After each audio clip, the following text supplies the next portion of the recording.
তোমরা যারা আসবে দার্জিলিংয়ে অবশ্যই এই মহাকাল মন্দিরে ভিজিট করো। খুব সুন্দর একটা মোটিভেশনাল একটা শান্তি ভাইব পাবে, যেটা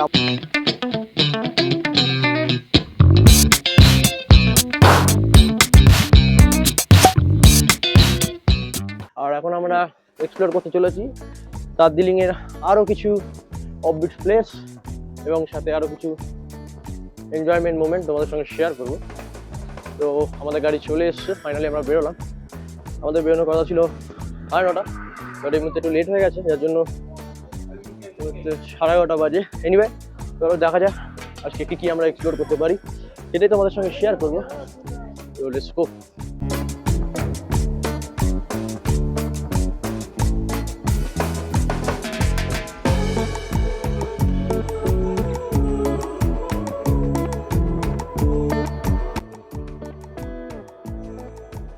আজকে ফার্স্ট ডেস্টিনেশন চলে এসেছি, সেটা হচ্ছে পিস পাগোদা, অর্থাৎ একটা খুব সুন্দর টেম্পল।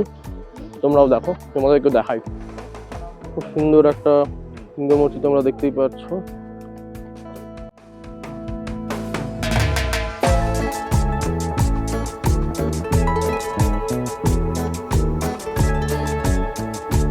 গাইস, এটা দেখো, গাছের মধ্যে বেশ কিছু ডাল একটু বিপজ্জনকভাবে ছিল এই টেম্পেলের পথে, যাতায়াতের পথে, যাতে কোনো রকম দুর্ঘটনা না ঘটে, ওই জন্য কাটিং করা হচ্ছে।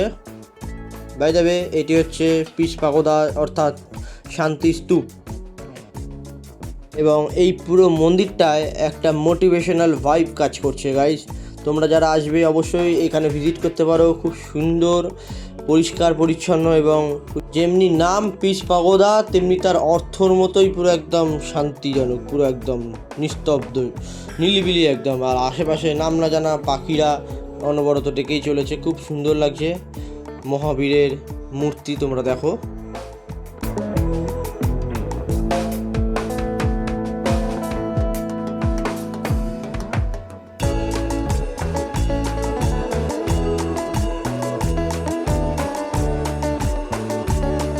গাইস, তারপরে আমরা চলে এসেছি দার্জিলিংয়ের একদম অন্যতম একদম সেরা অ্যাডভেঞ্চারাস টুরিস্ট স্পট। এটা হচ্ছে তেনজিং রক। হ্যাঁ বন্ধুরা, আমরা এখন তেনজিং রকের সামনে চলে এসেছি। আরে দেখো, সেখানে যাওয়ার আগেই পাশে এখানে চায়ের দোকান, প্রচুর চা সেল হচ্ছে বিভিন্ন ধরনের, বিভিন্ন দামের। আর তো যাই হোক, তো এই হচ্ছে আমার পেছনে তেনজিং রক HMI।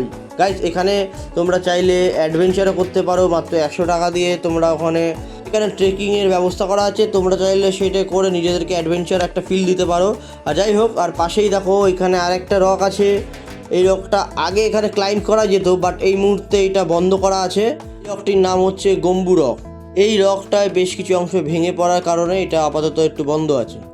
তো এনিওয়ে গাইস, চলো আমরাও তেনজিং রককে টাটা বাই বাই জানিয়ে আমরাও বেরিয়ে পড়ছি পরবর্তী একটি টুরিস্ট স্পটের জন্য। তো চলো আমরাও যেতে থাকি আর তোমাদের সঙ্গে সেটা শেয়ার করতে থাকি।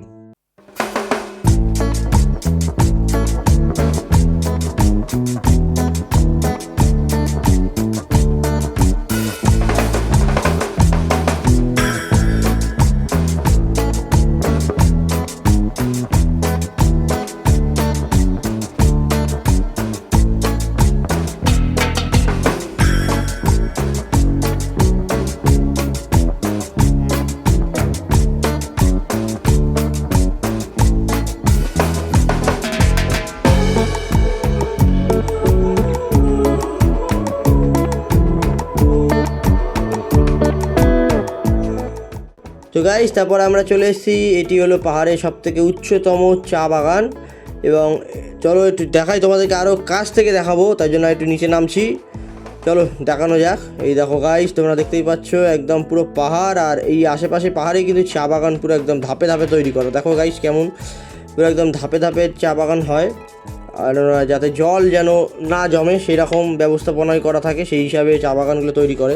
আর বাই দ্য ওয়ে, ঠিক এটার বাইরেই দেখলাম বিভিন্ন ধরনের মশলাপাতি পাওয়া যাচ্ছে, আর এগুলো কিন্তু একদম টোটালি জেনুইন, একদম গাছ থেকে ডাইরেক্ট নিয়ে আসা আর কি, নো ভেজাল, নো কিছু। যাই হোক, আর এটার দামও কিন্তু অনেকটাই কমে পাওয়া যাচ্ছিলো, তো আমিও ভাবলাম কিছু নেওয়া যাক, তো আমরা সকলেই নিয়েছিলাম। তো গাইস, তারপরে আমরা চলে গেছিলাম তিব্বতিয়ানদের একটি পাড়ায়, যেখানে তাদের যে ট্র্যাডিশনাল বা তাদের যে কী বলবো জেনারেশন যে সেখানে বসবাস করে সেই বিষয়ে একটু জানার জন্য বা একটু নিজেকে স্টাডি করার জন্য গেছিলাম আমরা সবাই। তো দেখো গাইস, সেখানে একটা ছোটো মতো মিউজিয়াম করা আছে যেখানে তিব্বতিয়ানদের ব্যাপারে সব কিছু লেখা, মানে কীভাবে তারা কত সাল থেকে আমাদের এই ভারতবর্ষে বসবাস করছে বা তাদের জীবিকা নির্বাহ কীভাবে হয়। তারপর সেখানে দালাই লামার ব্যাপারে সমস্ত কিছু দেওয়া আছে, সেগুলো আমরা ভিজিট করলাম, একে একে ছবি দেখলাম এবং আমাদের সঙ্গে যিনি ড্রাইভার দাদা ছিলেন তো তিনি এই সব বিষয়ে জানেন, তো আমাদেরকে সেটা শেয়ার বলছিলেন। আর এই দেখো, এটা হচ্ছে তোমার, এটাই হলো সেই পোটালা প্লেস যেটার আসল স্ট্রাকচারটা এটাই। সো এটা এই মুহূর্তে কিছু ভেঙেও গেছে যেহেতু অনেক পুরনো। তো যাই হোক, এটা হচ্ছে তখনকার দিনে তিব্বতিয়ানরা ইউজ করতো তাদের পরিধান করা জিনিসপত্র। দেখতেই পাচ্ছ এখানে লেখা আছে তিব্বতান, অ্যান্ড সাথে আরও কিছু ছবিও তোমাদের সঙ্গে শেয়ার করছি, তোমরা পজ করে দেখে নিতে পারো। এবং একটা বিশেষ আকর্ষণ খুব ভালো লাগলো, এখানে লাস্ট যখন ভিজিট করেছিল সোনিয়া গান্ধী এবং রাহুল গান্ধী যখন এসেছিলেন তখনকার সেই সব জিনিসপত্র বা ছবি সব কিছু ওখানে আছে। এছাড়াও তাদের যে জীবিকা নির্বাহ করার কালচার বা ট্র্যাডিশনটা সেটাও সেখানে উপলব্ধি করা যায় এবং সেখানে তুলে ধরা আছে।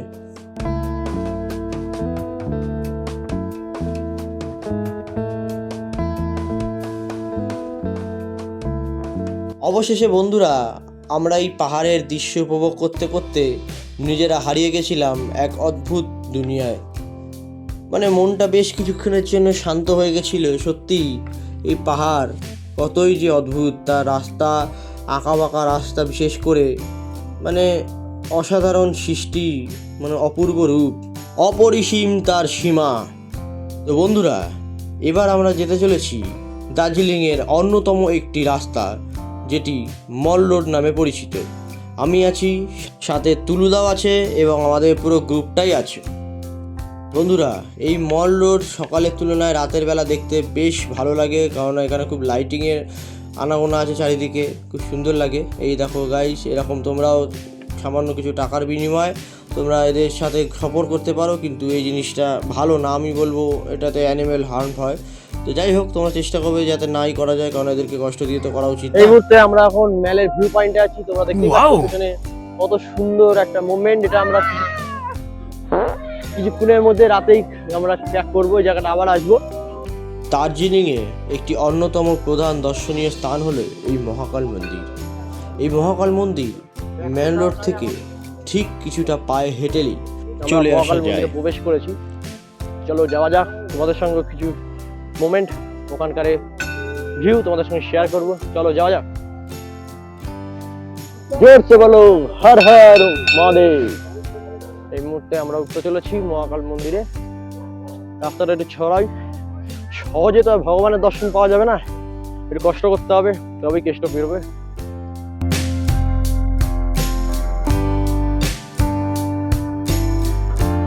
জোরসে বলো হর হর মহাদেব।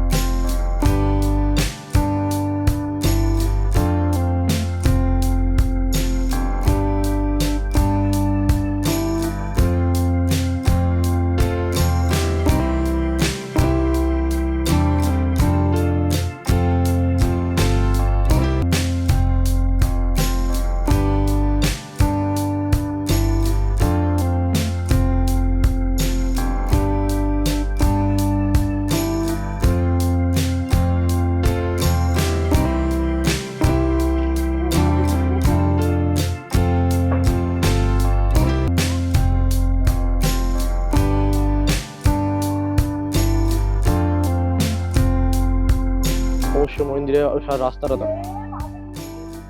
দেখতেই পাচ্ছ, আর মন্দিরে ঢোকার দুয়ারে দুটি সিংহ আছে দেখতেই পাচ্ছ তোমরা। এই হচ্ছে সেই গেট, এদের সঙ্গে শেয়ার করছি মহাকাল মন্দির।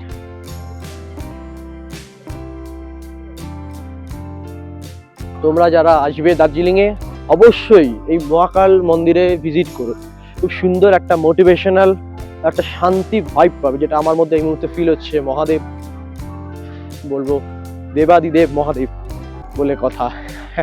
আমার খুব ভালো লাগছে এবং চোখে জলও চলে আসছে, মানে মনে হচ্ছে ওনার কাছে সব মনের যত প্রবলেম যাই হোক, এটা ওনার কাছেই একমাত্র সলিউশন মহাদেব। তো বন্ধুরা, আজকে ব্লগটা এখানে শেষ করছি। যদি তোমাদের ভালো লেগে থাকে অবশ্যই লাইক করে দিও, চ্যানেলে নতুন হলে অবশ্যই সাবস্ক্রাইব করে দিও। দেখা হচ্ছে খুব তাড়াতাড়ি পরবর্তী নতুন আরেকটা ব্লগে। সো আর কি, চলো আজকের মতো চলি, টাটা।